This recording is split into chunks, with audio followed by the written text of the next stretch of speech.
Halo teman-teman investor, kabar baik datang dari pasar saham Indonesia. Setelah sempat mengalami tekanan cukup besar beberapa waktu lalu, indeks harga saham gabungan atau IHSG berhasil bangkit dan mencatat kenaikan lebih halus dari 4% dalam waktu singkat. Penguatan ini membuat banyak pelaku pasar mulai kembali percaya diri terhadap prospek pasar saham Indonesia. Yang menarik, sejumlah analis menilai bahwa jalan IHSG menuju level psikologis 7.000 kini semakin terbuka. Pertanyaannya, apa yang membuat mereka optimis? Pertama, sentimen global mulai membaik. Kekhawatiran investor terhadap kondisi ekonomi dunia mulai mereda sehingga minat terhadap aset berisiko, termasuk saham, kembali meningkat. Aliran dana investor asing juga mulai menunjukkan tanda-tanda kembali masuk ke pasar Indonesia. Kedua, banyak saham-saham berkapitalisasi besar atau blue chip saat ini masih berada di level valuasi yang relatif menarik.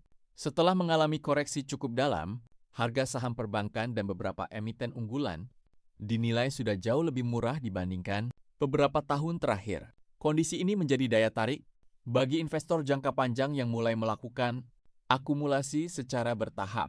Ketiga, volume transaksi di Bursa Efek Indonesia juga mengalami peningkatan.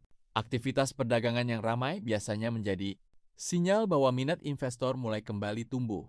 Saat pasar dipenuhi pembeli, peluang kenaikan indeks tentu menjadi lebih besar. Namun demikian, investor tetap perlu berhati-hati.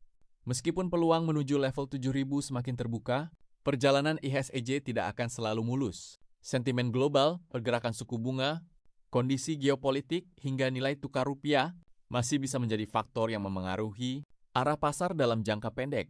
Bagi investor yang berorientasi jangka panjang, kondisi seperti saat ini justru sering dianggap sebagai momentum untuk mengumpulkan saham-saham berkualitas secara bertahap. Strategi membeli secara rutin ketika harga masih relatif rendah dapat memberikan keuntungan lebih besar ketika tren kenaikan benar-benar kembali terbentuk. Jadi, apakah IHSG mampu menembus level 7.000 pada akhir Juni? Jawabannya tentu masih bergantung pada perkembangan sentimen pasar dalam beberapa pekan ke depan.